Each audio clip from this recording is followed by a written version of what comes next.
سب نے اکٹھے ہو کے کہا کہ نہیں جی سیکرٹ بیلٹ ہونی چاہیے، جبکہ ماضی میں یہ خود کہتے رہے کہ اوپن بیلٹ ہونی چاہیے۔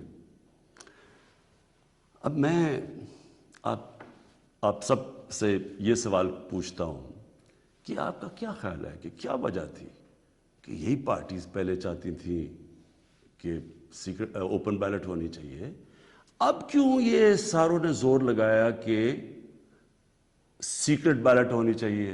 یہ جمہوریت کے خلاف ہے، یہ آئین کے خلاف ہے۔ تو پہلے یہ آئین کے خلاف نہیں تھی جب انہوں نے چارٹر آف ڈیموکریسی میں سائن کیا تھا، انہوں نے سینٹ کے اندر یہ بل ایک نکالا ہوا تھا، یہ ایک فورم کے اندر انہوں نے تب بھی کہا ہوا تھا کہ اوپن بیلٹ ہونی چاہیے۔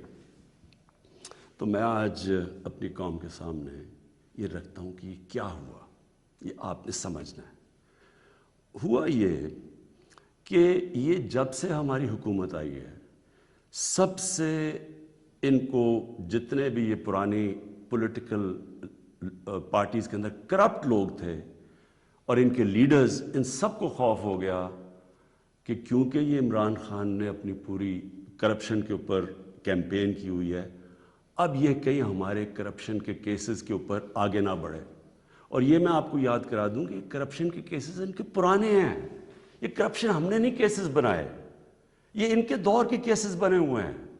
ہمارے دور میں تو صرف کوئی 5% بھی کیسز نہیں ہوں گے، سارے پرانے تھے۔ تو یہ تب سے سب اکٹھے ہو گئے، اور میں نے پہلے دن بھی جب میں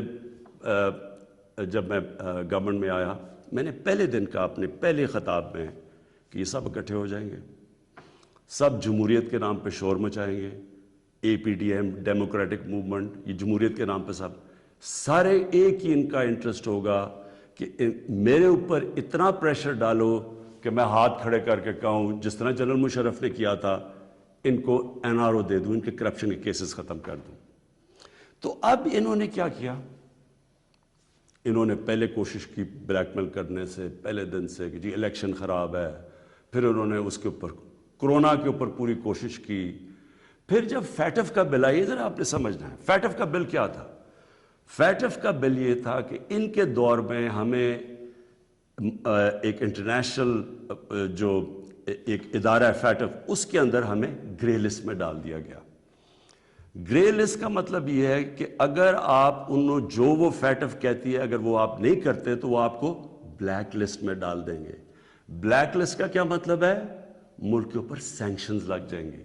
سینکشنز کا کیا مطلب ہے؟ آپ کو صرف میں آسان زبان میں سمجھا دوں، اس کا مطلب یہ ہے کہ جو وہ سینکشنز لگے گی، ہمارا روپیہ گرنا شروع ہوگا، اور ہمارا روپیہ کتنا گرتا ہے یہ کوئی کہہ نہیں سکتا، لیکن جب روپیہ گرتا ہے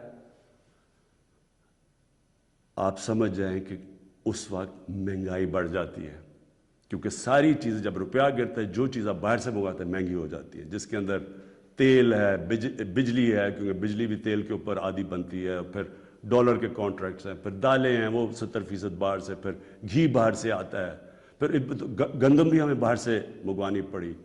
تو جو بھی چیز باہر سے آتی ہے، ٹرانسپورٹ، تیل، سب مہنگی ہو جاتی ہے۔ تو اگر فیٹف کی بلیک لسٹ میں آتے ہیں تو یہاں لوگوں کی یا تو غربت پھیلنی ہے۔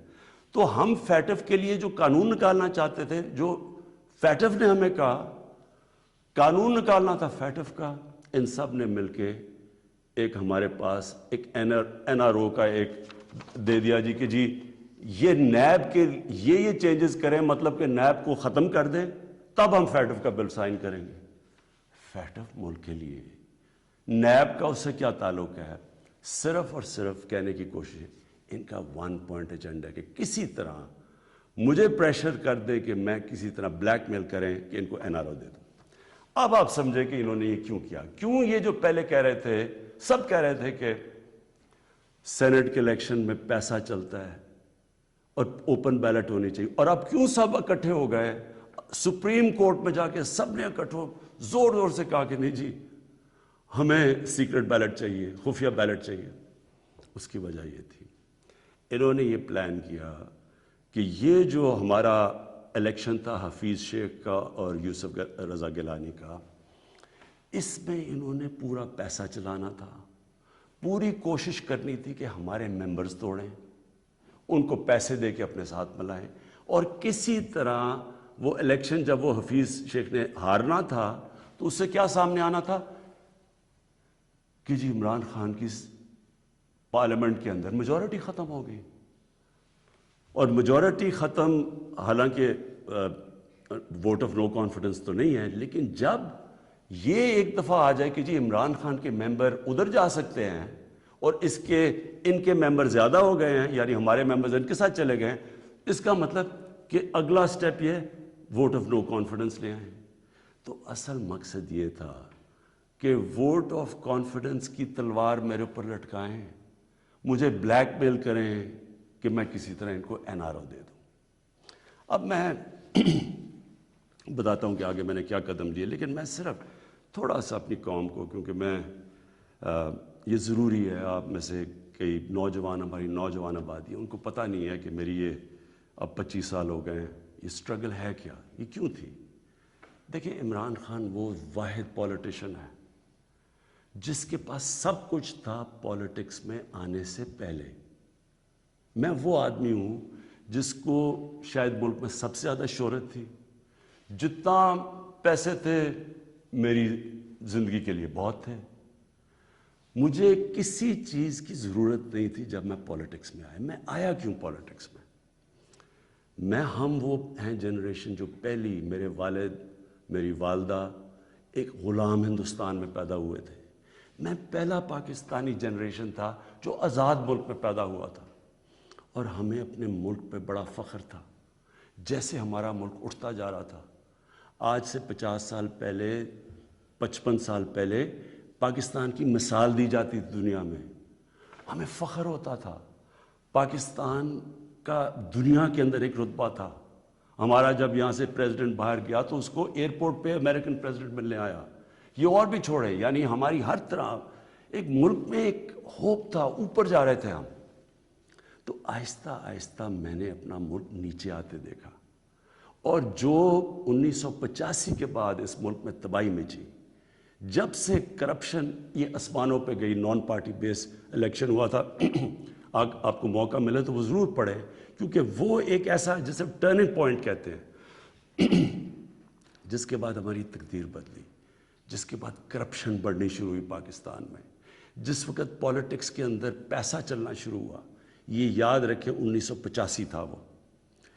تو ہم دیکھ رہے تھے کہ آہستہ آہستہ پیسہ اقتدار میں کیوں آ رہے ہیں جی؟ بزنسز چلانے کے لیے. پرائم منسٹر بن رہا ہے تو فیکٹریاں بننی شروع ہو گئی، پرائم منسٹر بننا ہے تو بزنس مین بننا، 7 وزیروں نے پیسہ بنانا شروع کر دیا. 85 کے بعد ہمارا ملک جانا شروع ہوا نیچے. اس سے پہلے ہندوستان اور پاکستان کے اندر میں آپ کو فرق بتاؤں، میں جب کرکٹ کھیل کے ہندوستان سے پاکستان آتا تھا تو لگتا تھا غریب ترین ملک سے امیر ترین ملک میں آ گیا ہوں. اور آہستہ آہستہ آہستہ ہم نے چینج دیکھا یہ آتے ہوئے. میں اس لیے پولیٹکس میں آیا تھا، اور میرا مقصد کیا تھا؟ دیکھیں میں نے تو بہت اپنا وقت باہر کی دنیا میں گزارا ہے. میں نے مغربی ممالک دیکھے ہیں، میں نے انگلینڈ کے اندر ان کے سارے سسٹمز دیکھے ہیں. فرق کیا ہے؟ کیا وجہ ہے کہ ایک ملک اوپر چلا جاتا ہے اور دوسرا ملک سارے وسائل کے باوجود نیچے آ جاتا ہے؟ وہ ہے لفظ انصاف، قانون کی بالادستی. نبی صلی اللہ علیہ وسلم نے مدینہ کی ریاست کی بنیاد کس چیز پہ رکھی تھی؟ عدل اور انصاف پہ. انہوں نے جب کہا تھا، اور وہ اچھا یہ ہے کیا انصاف؟ قانون کی بالادستی کا مطلب کیا ہے؟ میں چاہتا ہوں سب نوجوان آپ سب سمجھیں. قانون کی بالادستی کا مطلب یہ ہوتا ہے کہ طاقتور اور کمزور ایک ہی برابر ہوں، قانون ان سے ایک طرح کرے.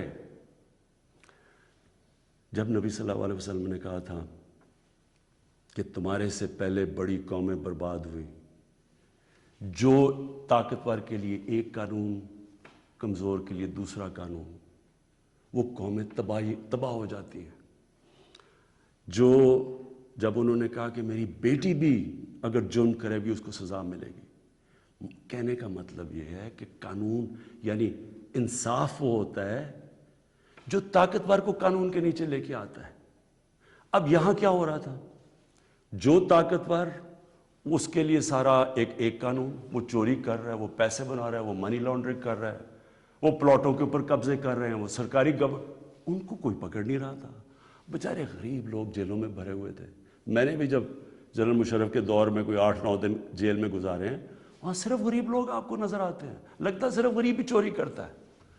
دیکھیں, یہ آپ کو آج میں صرف سمجھانے کی کوشش کر رہا ہوں کہ میری سٹرگل ہے کیا. 2 چیزیں ہوتی ہیں. جب طاقتور کو ایک ملک کا قانون اس کو پکڑتا نہیں ہے, جب وہ کوئی جرم کرتا ہے, تو وہ ملک اپنی تباہی کی طرف چلا جاتا ہے, جس طرح ہمارے نبی صلی اللہ علیہ وآلہ وسلم نے کہا تھا. وہ کیوں چلا جاتا ہے, میں یہ بھی آپ کو سمجھاتا ہوں. دیکھیں, چھوٹے چوری کرتے ہیں, غریب آدمی چوری کرتا ہے, پٹواری چوری کرتا ہے, تھانے دار, وہ پیسے بناتے ہیں, تنگ ہوتے ہیں لوگ. لیکن جب ملک کا پرائم منسٹر اور منسٹر چوری کرتا ہے تو وہ ایک ملک کو مقروض کر کے رکھ دیتا ہے. وہ کیسے کرتا ہے؟ میں پرائم منسٹر ہوں, سارے جتنے میرے جیل میں چور بھرے ہوئے ہیں, ان کی ساری چوریاں اکٹھی بھی کر دو تو وہ کتنے کی بن جائے گی؟ 2, 3, 4 ارب, 5 ارب, 6 ارب. میں پرائم منسٹر ہوں, میں ایک پروجیکٹ کے اندر میں اربوں روپیہ بنا سکتا ہوں. کیسے؟ میں پاور پروجیکٹ لگاؤں, اور یہاں ہوا ایسے. پاور پروجیکٹ لگاتا ہوں 100 ارب کا, وہ ہوتا ہے اس کی قیمت 100 ارب, میں اسے کہتا ہوں 130 ارب کر دو. 30 ارب سیدھے میرے باہر ہی, ملک سے باہر ہی چلے جاتے ہیں, میرے اکاؤنٹ میں آ جاتے ہیں. اب وہ جو 30 ارب, سب سے پہلے تو سارے ملک کے چور ملا کے بھی 30 ارب چوری نہیں کرتے.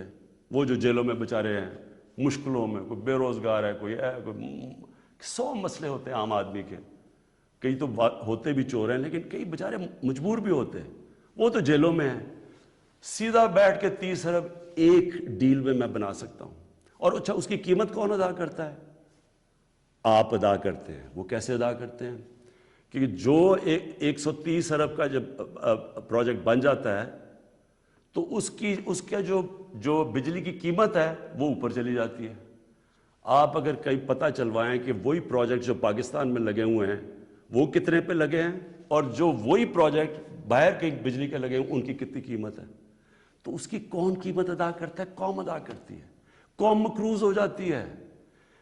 ساری تیسری جن کو کہتے ہیں ڈیولپنگ ورلڈ, غریب ملک, آپ ساری ایک ایک ملک کا آپ کو بتا سکتا ہوں ان کی غربت کا سبب کیا ہے. وہاں ان کے بھی پرائم منسٹر بیٹھے ہیں, پریزیڈنٹ بیٹھے ہیں, وزیر بیٹھے ہیں, وہ بھی ملک کا پیسہ چوری کرتے ہیں. پھر ان کو مجبوری باہر بھجوانا پڑتا ہے, کیونکہ ملک میں نظر آ جائے گا نا پیسہ. اس لیے وہ پھر باہر, یہ جس طرح یہ چینی والا اور یہ پاپڑ والا, ان کے نام پہ باہر اس لیے بھجوانے پڑتے ہیں کہ وہ پکڑے نہ جائیں. اب جب وہ پیسہ باہر جاتا ہے وہ دگنا ملک کو نقصان ہو جاتا ہے. آپ کو پتہ ہے ایک یونائٹڈ نیشنز کا ایک ادارہ ہے, میں یہ چاہتا ہوں کہ آپ پورا سمجھیں کہ اس ملک سے یہ تھوڑے سے جو مل کے یہ جو بڑے بڑے مجرم ہیں کر کیا رہے ہیں آپ کے ملک سے. یہ ہمارے ملک میں نہیں صرف ہو رہا, یہ غریب ملکوں میں سب میں یہی کہانی ہے. جو ایک ادارہ ہے اس کو کہتے ہیں فیکٹائی, یہ یونائٹڈ نیشنز کا ادارہ ہے. یہ کیا کرتا ہے؟ یہ پوری طرح ریسرچ کرتا ہے کہ غریب ملکوں سے پیسہ امیر ملکوں میں کتنا پیسہ جاتا ہے, یا آف شور اکاؤنٹس میں کتنا جاتا ہے, یا بڑے بڑے لنڈن اور نیو یارک میں بڑے بڑے غریب ملکوں سے لوگ جو گھر خریدتے ہیں وہ اس کی سروے کرتا ہے. اس کے مطابق ہر سال 1000 ارب ڈالر غریب ملکوں سے امیر ملکوں میں جاتا ہے, آف شور اکاؤنٹس میں جاتا ہے. یہ فیکٹائی کی رپورٹ ہے. آپ کو پتہ ہے ہمارا سارا 22 کروڑ لوگوں کا بجٹ کتنا ہے؟ مشکل سے 60 ارب ہے.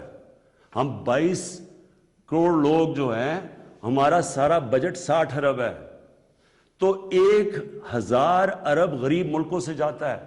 ایک 10 سال پہلے رپورٹ آئی تھی, پاکستان سے 10 ارب ڈالر منی لانڈرنگ ہو کے ملک سے باہر جاتا ہے. تو یہ ہو کیا رہا ہے؟ غریب ملکوں سے پیسہ جا رہا ہے امیر ملکوں میں, غریب ملک غریب ہوتے جا رہے ہیں, غریب ملکوں اور امیر ملکوں میں فاصلے بڑھتے جا رہے ہیں.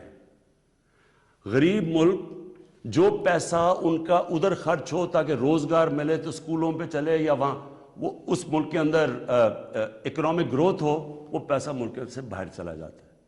تو جو پرائم منسٹر اور وزیر جب کرپشن کرتے ہیں وہ ملک کو مقروض کر دیتے ہیں, قرضے چڑھ جاتے ہیں. وہ قرضے اتارنے کے لیے ٹیکس لگانے پڑتے ہیں. ٹیکس سے مہنگائی ہوتی ہے, مہنگائی سے غربت ہوتی ہے. دوسرا, جب وہ ڈالر باہر بیچتے ہیں, روپے پہ پریشر پڑتا ہے. جب روپیہ گرتا ہے, باہر سے ساری چیزیں پھر مہنگی ہو جاتی ہیں.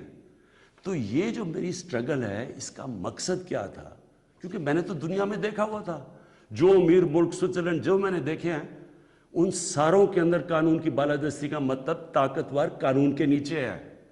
ہمارے ملک میں آپ نے تماشا دیکھا, جنرل مشرف, اتنی طاقت اس کے پاس, فوج اس کے نیچے, عدلیہ اس کے نیچے, اپوزیشن وہ نہیں. اس نے پریشر میں آ کے ان دونوں پارٹیز کو این آر او دے دیا. وہ این آر او کی وجہ سے آج جب ہماری حکومت آئی ہے, جتنا ہم ٹیکس کا پیسہ اکٹھا کرتے ہیں آدھا چلا جاتا ہے ان کے لیے ہوئے قرضوں کی قسطوں پہ.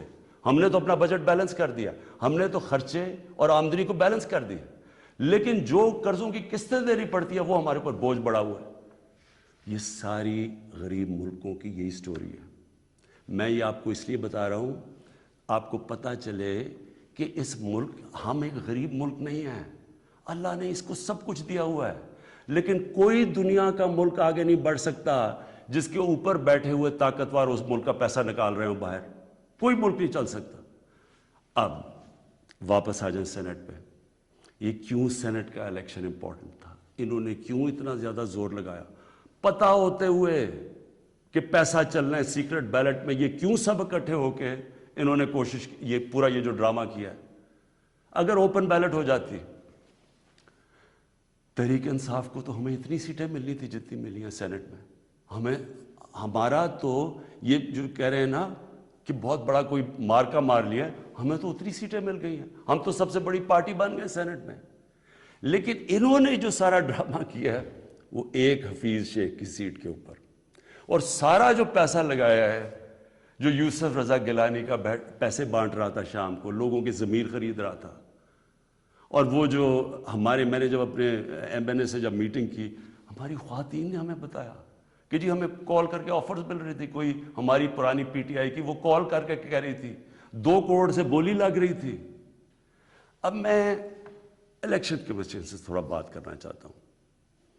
دیکھیں, الیکشن کمیشن آپ کا بہت بڑا رول ہے. آپ کی سب سے بڑی ذمہ داری صاف اور شفاف الیکشن ہے. یہ آپ کی آئینی ذمہ داری ہے. پہلے تو مجھے یہ نہیں سمجھ آئی کہ آپ نے عدالت میں کیوں جا کے کہا کہ جی خفیہ بیلٹ ہونی چاہیے. مجھے یہ بتائیں, کوئی آئین اجازت دیتا ہے چوری کرنے کی, رشوت دینے کی؟ کوئی آئین اجازت دیتا ہے جو 30 سال سے ہو رہا ہے؟ پھر جب آپ کو سپریم کورٹ نے موقع دیا, کہ انہوں نے آپ کو کہا کہ ہاں اس دن سیکرٹ بیلٹ کروا لو, لیکن اس کے بعد ان کی آئیڈینٹیفیکیشن رکھو بیلٹ کی, کہ ہم مثلا آج پتہ چلوانا چاہتے ہیں جی ہمارے 15-16 لوگ جو بکے ہیں, میں ورڈ یوز کر رہا ہوں بکے ہیں, ہمیں پتہ تو چلے وہ کون ہے. آپ نے ان مجرموں کو بھی بچا لیا یہ سیکرٹ بیلٹ کروا کے. آپ نے ہماری جمہوریت کو نقصان پہنچایا ہے. مجھے بتائیے کون سی جمہوریت ہے جدھر پیسے دے کے کوئی سینٹ بنتا ہے؟ یہ جمہوریت ہے؟ جمہوریت کا تو مطلب ہوتا ہے الیکشن سے لوگ اوپر آتے ہیں. یہ پیسے دے کے اوپر آنے کا یہ جمہوریت ہے؟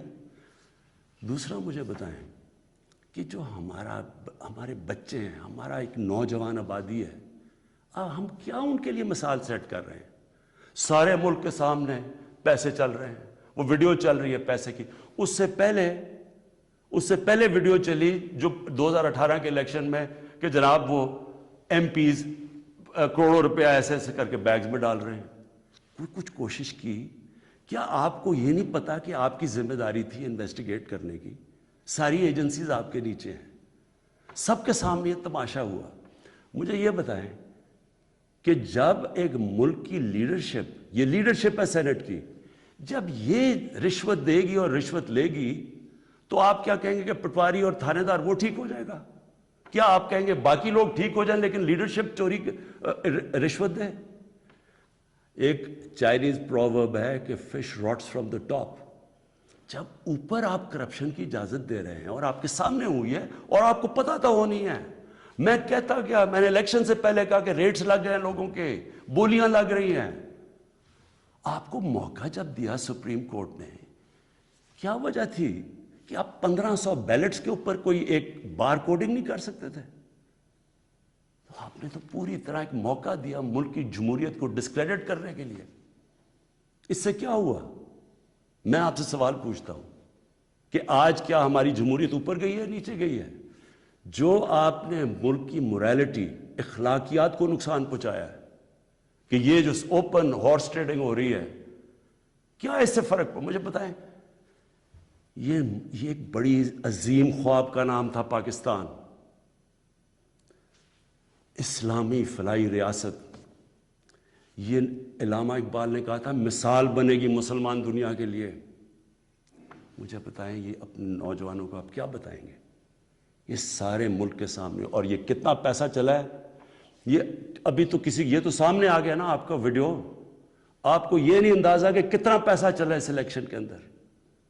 کس طرح لوگوں نے اپنے ضمیر بیچے ہیں پیسہ بنانے کے لیے. کس طرح ہماری پالیٹکس کو کرپٹ کیا گیا ہے. جو کروڑوں روپیہ خرچ کر کے سینیٹر بنے گا وہ حاتم طائی ہے، وہ آ کے ملک کی خدمت کرے گا. وہ یہ پیسہ کدھر سے ریکور کرے گا؟ پھر کہتے جی کہ دیکھیں جی کرپشن بڑی بڑھ گئی ہے ملک میں. کبھی قانون سے بھی کوئی کرپشن ختم ہوئی ہے؟ مجھے بتائیں کبھی کوئی قانون بنا کے یا لا انفورسمنٹ سے کرپشن ختم ہو سکتی ہے؟ کرپشن ایک معاشرہ ختم کرتا ہے، ایک قوم مل کے کرپشن ختم کرتی ہے. جب ایک قوم ایک میسج دیتی ہے کہ جو کرپشن کرے گا رشوت دے گا وہ ہمارے میں سے نہیں ہے، اس کو لوگ شادیاں نہیں کروائیں گے ان گھروں میں، ان کو گوٹ پارٹیز پہ نہیں بلائیں گے. یہاں کرپٹ لوگوں کو آپ مین سٹریم میں لا رہے ہیں. اور میں یہ بھی کہنا چاہتا ہوں ہمارے وہ میڈیا کے لوگ، میں ان سے سوال پوچھتا ہوں. بڑے بڑے صحافی عدالت میں جاتے ہیں، عدالت میں جا کے کہتے ہیں کہ جی نواز شریف کو تقریر کرنے کی موقع دینا چاہیے، وہ نیلسن منڈیلا تقریر کرے گا ملک کو پتہ نہیں کیا فائدہ ہوگا. ایک آدمی سپریم کورٹ سے کنوکٹ، ایک مجرم جھوٹ بول کے ملک سے بھاگا ہوا، جس کے اوپر اربوں اربوں روپے کی چوری، اس کے بیٹوں کے اربوں روپے کی پراپرٹیز میں رہ رہے ہیں لنڈن. ملک سے کیوں بھاگے ہوئے؟ جی ہم برطانوی سٹیزن ہیں. وہ تو جی بکنگھم پیلس میں پیدا ہوئے تھے نا. کدھر سے پیسہ آیا ان کے پاس؟ یہ یہاں سے پیسہ چوری کر کے باہر بیٹھے ہوئے ہیں. وہ باہر بیٹھا ہوا ہے، اس کا منشی جو دماد ہے وہ باہر بیٹھا ہوا ہے، ان کے بچے باہر بیٹھے، سارے اربوں پتی ہیں. کوئی جواب. اور یہاں ہمارے صحافی کہہ رہے ہیں کہ جو اسے تقریر کرنے کا موقع دے. وہ کوئی جیل سے نکلتا ہے اربوں روپے کی کرپشن کے چارج، وہ جا کے پھول پھینک رہے ہیں لوگ اس کے اوپر. مجھے یہ بتائیں کیسے کرپشن ختم ہوگی؟ جب آپ معاشرہ جب ان کرپٹ لوگوں کو ایکسیپٹیبل کر دے گا. یہ کھلے عام جب یوسف رضا گیلانی یہ جب بنے گا سینیٹر اور وہ پیسے چلا کے، اور ہم اس کو ایکسیپٹ کریں گے جی جی جمہوریت ہے بڑی آ گئی. یہ صرف میں یہ سمجھنے کی کوشش کر رہا ہوں کہ کیا ہمیں فکر ہے اپنے آنے والے بچوں کی، اپنی جنریشنز کی، اپنی نسلوں کی، کہ کیا ایگزامپل سیٹ کر رہے ہیں ان کے لیے. میں اپنی ساری قوم سے پوچھتا ہوں کہ اگر آپ ان لوگوں کو ایکسیپٹ کر لیں گے جو بڑے بڑے ڈاکو، کیا عمران خان کی اکیلے کی ذمہ داری لگی ہوئی ہے کہ ان کے پیچھے پڑا رہے؟ یہ آپ سب کی ذمہ داری ہے. سنگاپور کے اندر جب ایک وزیر نے چوری کی، کرپشن کی، لی کوان یو جو ان کے پرائم منسٹر کا سب سے قریبی تھا، اس نے جب اس کو سزا دلوائی اس نے خودکشی کر لی، کیونکہ اسے پتا تھا معاشرے میں اب میری جگہ ختم ہو گئی ہے. اس کو معاشرے میں ہال نہیں ڈالیں گے، پھول نہیں پھینکیں گے کہ نیب سے باہر آ رہے جی پھول پھینک رہے ہیں. کوئی نہیں پوچھ رہا کہ اس نے کتنی کرپشن کی ہے. میرے پاکستانیوں دیکھیں، یہ آپ کے اوپر ہے. کیا آپ اپنے ملک کو اوپر لے جانا چاہتے ہیں یا ان چوروں کے ساتھ کمپرومائز کرنا چاہتے ہیں؟ ہم آج اس لیے یہاں ہیں کہ ہم نے چوری ایکسیپٹ کی، چوروں کو ایکسیپٹ کیا. ہم نے ان لوگوں کو جب ہمیں پتہ ہوتے ہوئے کہ انہوں نے آپ کا پیسہ میرا تو نہیں پیسہ چوری ہوا، یہ جو پیسہ باہر گیا یہ میرا تو پیسہ نہیں باہر گیا، یہ ہمارا پیسہ باہر گیا ہے. یہ کانٹریکٹس کے اوپر پیسہ بناتے ہیں، ہر چیز کے اوپر. سڑک جو بنی ہوتی ہے 1 ارب روپے میں، وہ بناتے ہیں 1.5 ارب روپے میں، باقی پیسہ ان کی جیب میں. اور وہ سارا آپ ساری قوم جو ہمارے اوپر قرضے چڑھے ہوئے ہیں, پیچھے تو جائیں, قرضے چڑھے کیسے ہیں؟ کون سی قوم آگے بڑھ سکتی ہے؟ ایک مجھے قوم بتائیں, ایک ملک بتائیں, ایک مجھے ملک بتائیں جس کے پرائم منسٹر اور وزیر چوری کر رہے ہوں اور وہ ملک ترقی کر رہا اور خوشحالی ہو. ایک ملک مجھے بتا دیں. اور جو ملک سزا اور جزا نہیں کرتا, طاقتور کو سزا نہیں دیتا, وہ طاقتور جو مرضی کرے, وہ اچھا وہ بدقسمتی سے ان کو وی آئی پی کی طرح ٹریٹ کیا جاتا ہے. جیلوں میں بھی وہ وی آئی پی ہیں. انہوں نے اربوں کی چوری کیا, وہ بیچارہ غریب آدمی نے کوئی کسی کی بھینس اٹھا لی کچھ, وہ اس کا حال دیکھیں اور وی آئی پیز کا حال دیکھیں. قوم کرپشن سے لڑتی ہے, قانون اکیلا کرپشن نہیں ختم کر سکتا. یہ جو آپ نے ڈرامہ دیکھا ہے آپ کے سامنے جو ہوا ہے, ساری قوم نے دیکھا ہے کہ پیسے دے کے ایک وزیر جیت گیا اور بڑی تالیاں بجے, جی بہت بڑا زبردست کام کیا اس نے. اس کا ماضی اٹھا کے دیکھیں. $60 ملین کا پاکستان کا پیسہ پڑا تھا سوئٹزرلینڈ میں. آصف زرداری تو کہہ ہی نہیں سکتا تھا میرا, کیونکہ اس نے تو کوئی ڈکلیئر ہی نہیں کیا, چوری کا پیسہ تھا. سپریم کورٹ اسے کہہ رہا ہے کہ لیٹر لکھو کہ پاکستان کا پیسہ سوئٹزرلینڈ کو واپس دیں. لیٹر نہیں لکھا. وفاداری جی, میں جی بڑا وفادار ہوں. کس سے؟ کسی انسان سے وفادار ہوں. پاکستان کا پیسہ سوچیں, 8-9 ارب روپیہ پاکستان کا باہر پڑا ہے, وہ آ جاتا, ہم اسے کیا کیا کر سکتے ہیں؟ اسکول بنا سکتے ہیں, لوگ اسپتال, 100 چیزیں کر سکتے ہیں. لیکن جی اس نے وہ تو یہ اس کی سب سے بڑی ہے, اس پہ ڈسکوالیفائی ہوا ہے. آج بڑے زوروں شوروں سے جی سینیٹر بن گیا, جی بہت بڑی کامیابی ہوئی ہے. اب میں آخر میں اپنی آپ سے آخری جو بات کرنا چاہتا ہوں وہ یہ, ان کا خیال یہ تھا کہ میرے اوپر یہ نو کانفیڈنس کی تلوار لٹکائیں گے, اور میں کیونکہ مجھے کرسی بڑی عزیز ہے تو میں ان کو کہوں گا کہ جی ہاں جی ٹھیک ہے, میں آپ کو این آر او دے دیتا ہوں, یعنی آپ کی جتنے بھی کیسز ہیں آپ کو ختم کر دیتا ہوں.